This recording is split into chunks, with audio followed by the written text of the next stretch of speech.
Good afternoon, everyone. Yeah, thanks for your interest and your time to have to stay here. So normally I'm working around a little bit, but yeah, okay. Thanks for your time and the interest and your endurance after a long conference day, respectively 2 conference days. I would like to take you on a little journey to Switzerland, and I gain some time back.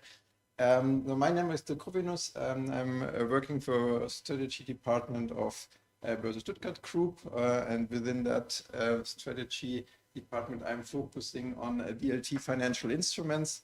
That means on the question how we as exchange will become DLT ready, how DLT will affect our business, and what service we can offer in the future. And in that context, I'm closely working with the colleagues of Swiss colleagues of BXDigital, because BXDigital shows the answer on our understanding of the future of capital markets and how we as exchange can position there. So before starting our journey, just a short overview of our group. So we are history of more than 150 years, and as exchange, of course, the core business is exchange business. So we're operating exchanges in Switzerland, mainly in Germany and the Nordics. Have a own broker within our group, so acting as market maker at our exchanges. Beside that, we really early stepped into the cryptocurrency business. So colleagues were there also yesterday at the conference. So we have a retail cryptocurrency trading app, and we have also institutional services for the infrastructure and the crypto within the cryptocurrency, so from brokerage and custody. And you might have read about our announcements with DZ Bank and DK Bank.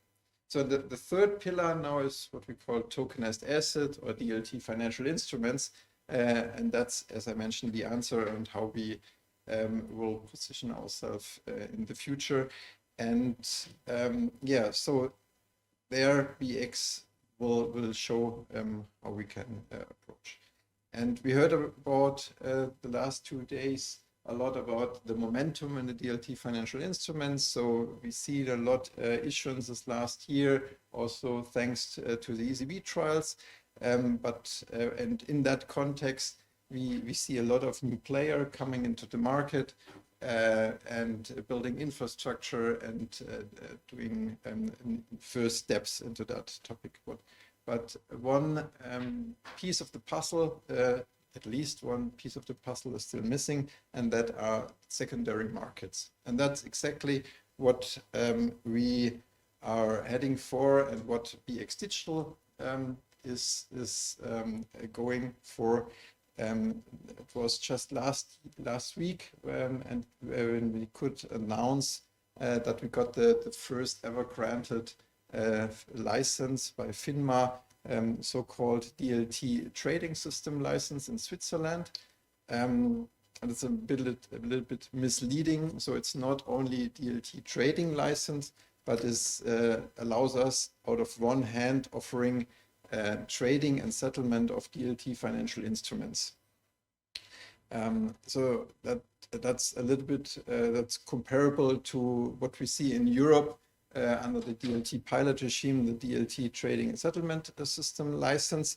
The difference is that in Switzerland we are not anymore in a pilot regime, but it's finalized, and that means that we do not have the limitations we see in Europe. So that means we have the possibility to trade DLT financial instruments multilaterally, and also then having the settlement directly combined with the trading without the need of the CSD, and so doing that on the DLT. I just come on the next slide to how the processes and the pictures, the setup will look like, but that's the core of the license. So we have now the license, so that means we are preparing the go live. And for that, we are currently onboarding the first trading and settlement participants.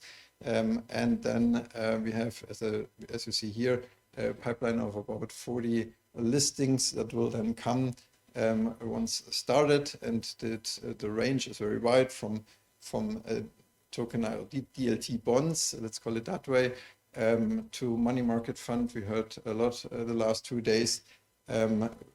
Going further to some kinds of private equity access via the DLT products, also some kind of real world assets coming along. So quite interesting combination of traditional topics but also topics that are not yet that existent in the traditional world. Even if at its core, it's nevertheless a bond or a equity that's from a regulatory perspective behind the security.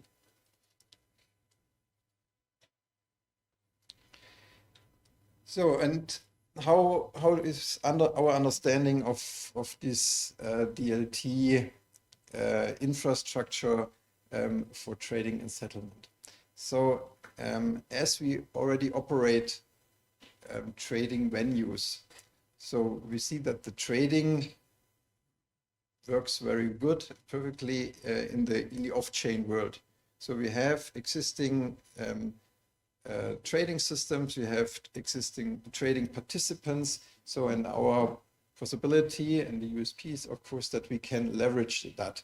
So that means every trading participant we today have at our trading infrastructure can be easily adapted to the world. We do not need a new connectivity. You do not need a big IT project to onboard, to have the messages, how to send orders, whatever, it's the same. So we keep it off chain.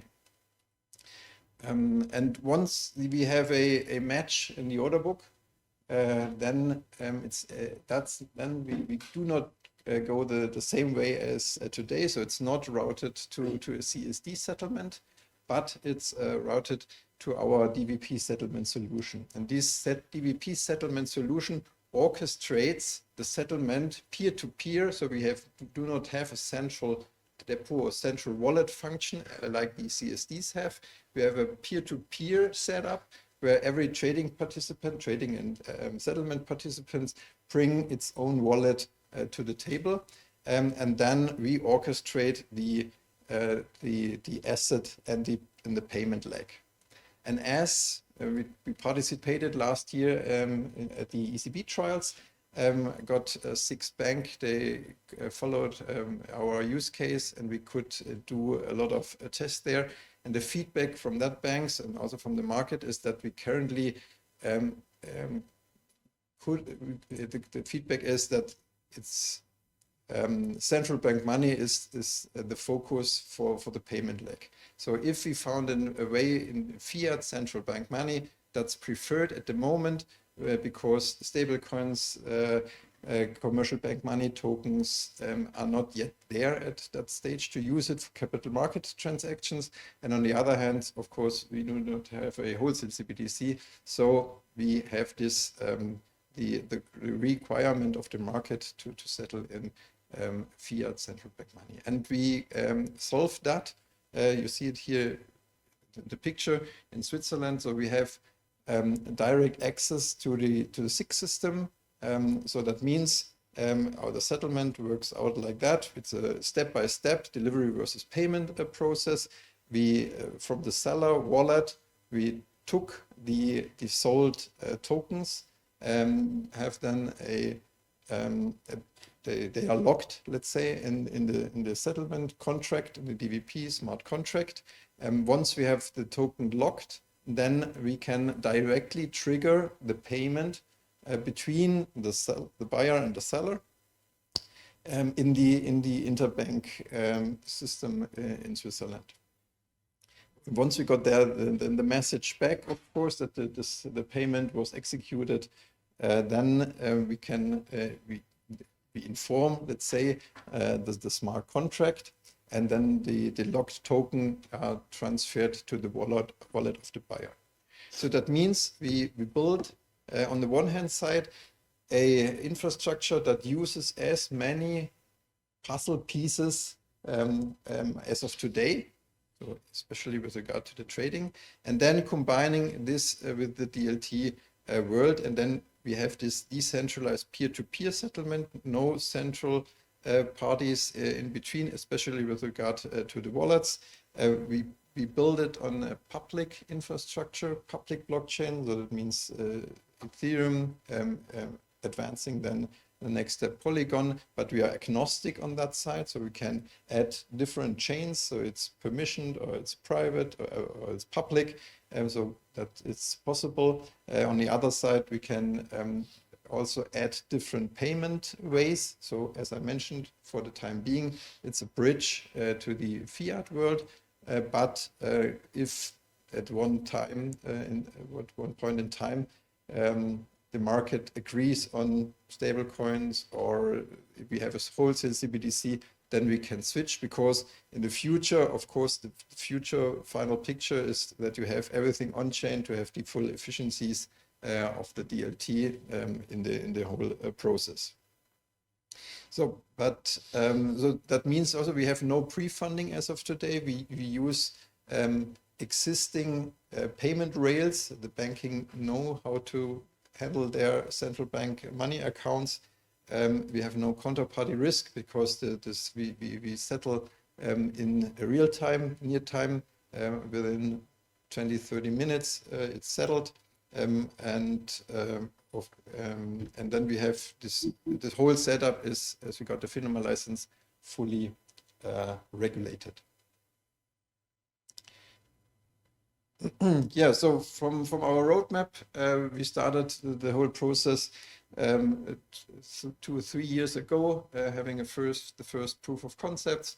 Then we, of course, build it up. The whole license process took more time than expected, but I think that's the normal way if you're the first one getting such a license or applying for such a license. So now we have the license. The go live will then be in the next few months, starting with this universe I just showed. And then, of course, it's the goal to expand it, to expand the ecosystem, the numbers of listings, numbers of trading and settlement participants. And for us as a stock exchange group, coming mainly starting in Germany or Europe, that is then will be our blueprint to go for Europe. So, and as I mentioned, it should be a growing ecosystem. So, of course, we have now the first trading and settlement participants. They are currently onboarding. We have a roadmap and a pipeline of securities that will be listed there. But of course, we are working on expanding the ecosystem on at every side. So on the sell side, buy side, asset managers, the products, also market makers will be included in the system. So that's our idea and the goal, to extend this ecosystem to have a vivid and frequently traded ecosystem on a multilateral system.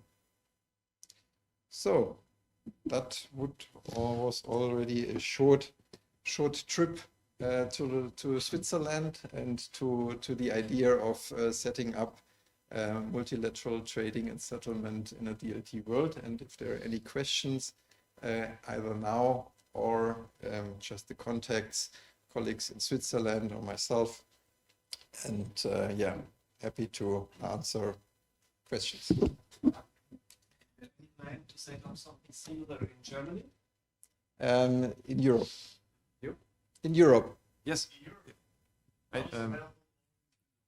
Yeah, currently the license is yeah, exactly. The license is for Switzerland, and as Europe and Switzerland are not harmonized in all the regulatory topics, so it's not easily to be passported to Switzerland, so to Europe. So we have to go for other licenses in Europe. And as in Europe you have the issuance, that is a national topic, but coming to multilateral trading and settlement, there you have the European laws.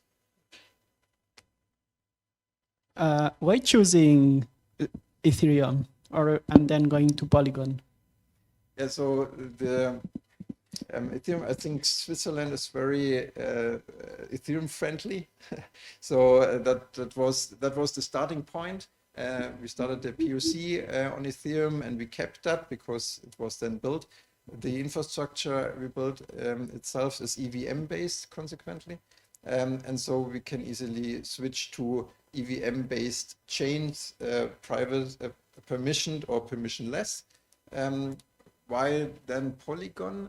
Because just looking at the market, especially in Germany, if you see the issuance of DLT financial instrument or crypto Wertpapiere called in Germany, so yeah, going through the number of the issuance, I think 60–70% of the issuances so far have used Polygon. And therefore, we're building for the market, the infrastructure, and the market currently is there. But as I mentioned, we are agnostic, so we can add further chains and integrate that.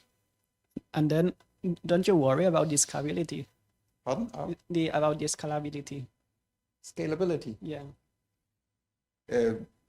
I'm not worried. It's a challenge because, of course, the ecosystem, you need a critical mass. Our advantage is, as I mentioned, we have existing trading venues in place. So to our traditional exchange, all German banks are connected.